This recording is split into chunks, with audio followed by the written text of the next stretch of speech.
Your brain is the most powerful weapon in the world. Once you put away your phones and your computers and all that we have nowadays, yeah, it's great. We're up to date, but your brain is the only thing you have when you're going through depression, when you're going through hard times, when you're going through death, real life. You can't Google that, man. You're alone.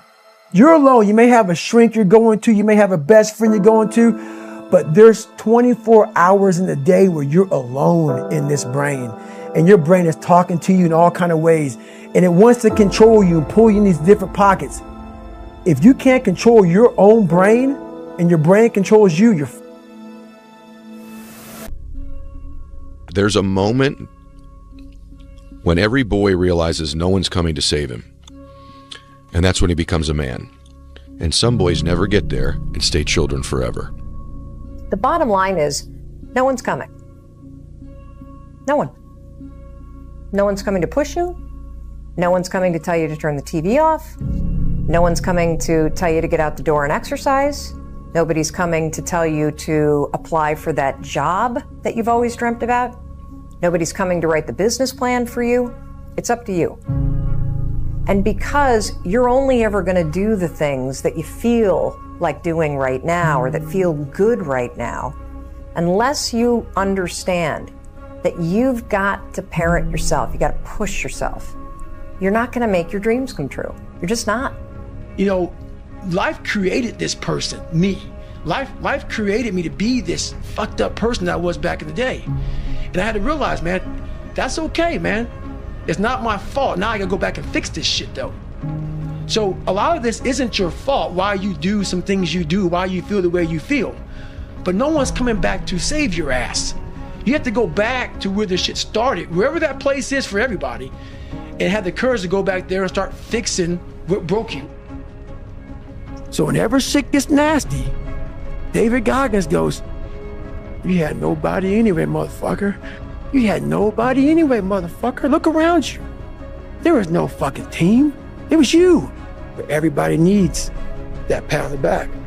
They need that training partner. They need that accountability coach. I don't need that shit. And neither do they.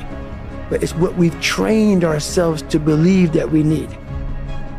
People struggle to do things alone. And the path of the exceptional person is one of an exception, which means that you are not with other people.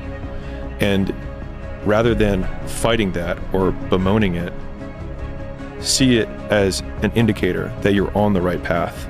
Because if everyone else were cheering you on, then it means you're not in the right place, because it means you're just like everyone else, and that's not where you want to be. Life isn't fair at all. At all. So what are you gonna do about it?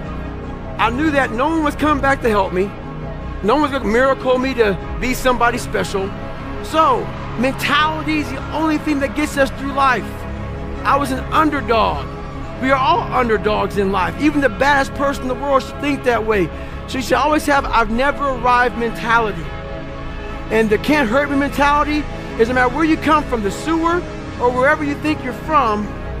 When I got out of the sewer, I got to the road and looked around and said, can't hurt me.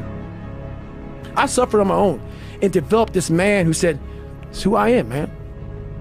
There is a period in everybody's journey where they are so different because they've started to do new things that they no longer fit in with their old set of friends. But they're not sufficiently developed that they've gained their new set of friends. And they're unsure.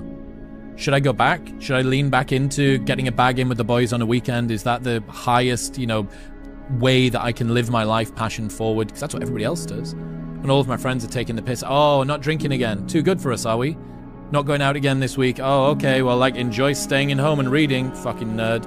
So you're going to feel the pain of being ostracized from the group of friends that you used to have. But you're stuck in this messy middle where you haven't yet worked out who you are on the other side of this.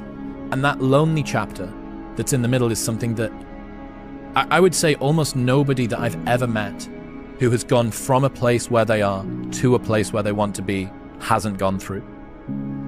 Man, I've trained 99% of my life alone. No one pat me on the back.